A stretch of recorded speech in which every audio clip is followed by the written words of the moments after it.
Hello friends NLC कहले नेभिली lignite corporation तरफ किसी जूनियर ओवरमैन आ किसी माइनिंग सरदार पोस्ट पर नियुक्ति आसी आसतु वीडियो माध्यम आलोचना करवा टोटाल केतोटी पोस्ट आसी किभली अप्लाई करेंगे एज कौन मागुच सालारी कौन रजुकेशन क्वालिफिकेशन फुल डिटेल्स ए वीडियो माध्यम आलोचना करवा। देखो जो पोस्ट आसी ना कौन रही ना एनएलसी जूनियर ओवरमैन माइनिंग सरदार पोस्ट आसी ऑनलाइन फॉर्म ऑनलाइन बर्तमान फॉर्म पड़ुची पोस्ट डेट माने के एप्रिल 5 तारिख में पोस्ट डेट रिलीज होता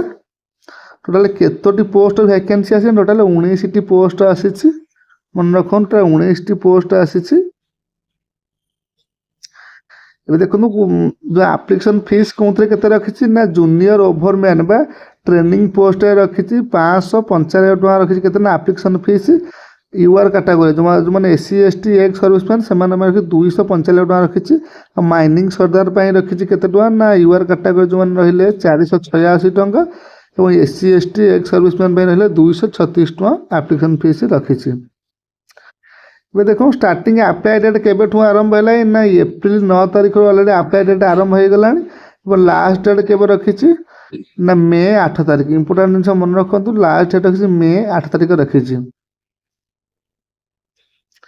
और एज लिमिट के रखी ना मिनिमम एज आप 30 वर्ष होता आप पोस्ट अप्लाई करेंगे और मैक्सिमम 35 मिनिमम 30 और मैक्सिमम 35 रखी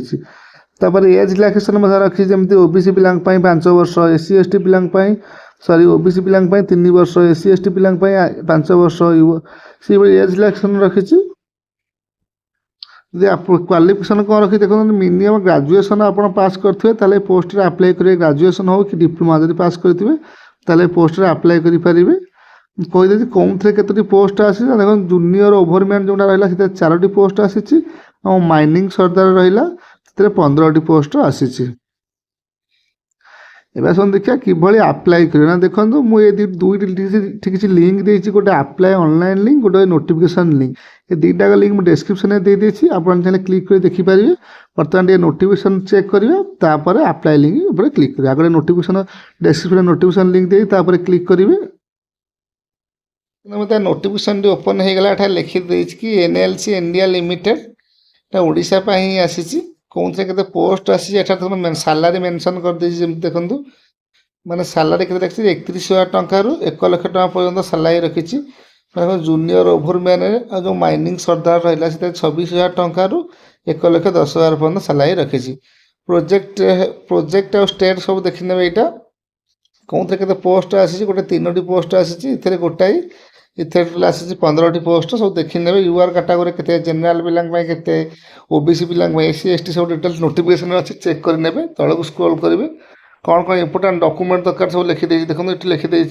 एजुकेशन क्वालिफिकेशन कहीदे जमी मिनिमम ग्रेजुएशन दरकार डिप्लोमा करते अप्लाई करेंगे तौक स्क्रॉल करेंगे जो सब लिखिदे देखो पढ़ी ने एज लिमिट मागिज के सालारी के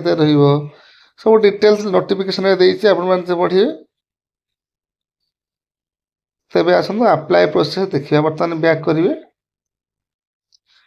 देखो बर्तमान डिस्क्रिप्शन जो लिंक देती अप्लाई लिंक से अप्लाई लिंक ऊपर डिस्क्रिप्शन में दे देती अप्लाई लिंक तापर बर्तमान क्लिक करेंगे देखो क्लिक कलापर ये किसी पेज आप सामने ओपन हो देखो क्लीयरली लिखिदे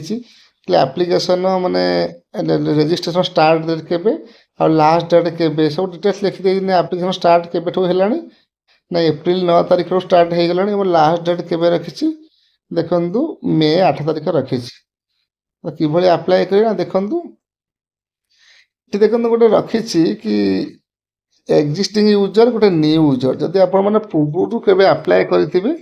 तो आईडी पासवर्ड पकई लॉगिन करेंगे मन रखते पूर्व के अप्लाई करते आईडी पकई पासवर्ड पकई लॉगिन मारे प्रथम थर पर अप्लाई कर न्यू यूजर जो लिखी red colour new user register here तो तापर क्लिक करेंगे रेड कलर अच्छी देखो क्लिक कलापर ये किसी पेज आप सामने ओपन हो मन रखु ओपन है तो ये आप कौन करेंगे ना आप मैट्रिक सर्टिफिकेट जहाँ थी आप ना एठार फिलअप करेंगे कोई देखो ना फिलअप करेंगे एठार मेल आईडी फिलअप करेंगे मोबाइल नंबर देवे ତାପରେ କେଉଁ ପୋଷ୍ଟରେ ଆପ୍ଲାଏ କରିବା ଚାହୁଁଛନ୍ତି ତାପରେ ଦେଖନ୍ତୁ ଏଠି କ୍ଲିକ୍ କରିବେ। କ୍ଲିକ୍ କଲା ପରେ ଦୁଇଟାକ ପୋଷ୍ଟ ଓପନ୍ ହେଇଗଲା, ଗୋଟେ ଜୁନିୟର ଓଭରମ୍ୟାନ୍, ଗୋଟେ ଆଉ ସର୍ଦ୍ଦାର ପାଇଁ ଯେଉଁ ପୋଷ୍ଟ ଅଛି। ଯଦି ସର୍ଦ୍ଦାର ପାଇଁ ଆପ୍ଲାଏ କରିଦେବେ ସର୍ଦ୍ଦାର ଉପରେ କ୍ଲିକ୍ କରିବେ। ତାପରେ ଆନ୍ସର୍ ଦେବେ। ଦେଖନ୍ତୁ ଯେହେତୁ 699 ପ୍ଲସ୍ 175 ଲେଖିଛି ଏଠି ଗୋଟେ, ଏଇଟା କ'ଣ କରିବେ ନା ମିଶେଇବେ। ମିଶେଇକି ଯେତିକି ହେବ ଏ ଘରେ ଲେଖିବେ।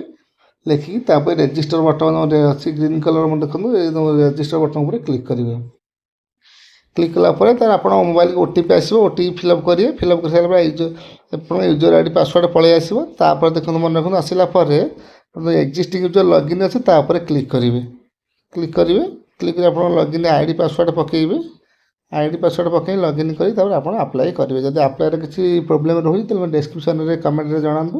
ମୁଁ ଆପଣଙ୍କ ଆପ୍ଲାଏ ପାଇଁ ଗୋଟେ ଫୁଲ୍ ଭିଡ଼ିଓ ନେଇ ଆସିବି। ଯଦି ଭିଡ଼ିଓଟି ଭଲ ଲାଗିଥିବ ଲାଇକ୍ କରିବେ, ସବସ୍କ୍ରାଇବ୍ କରିବେ। Thanks for watching.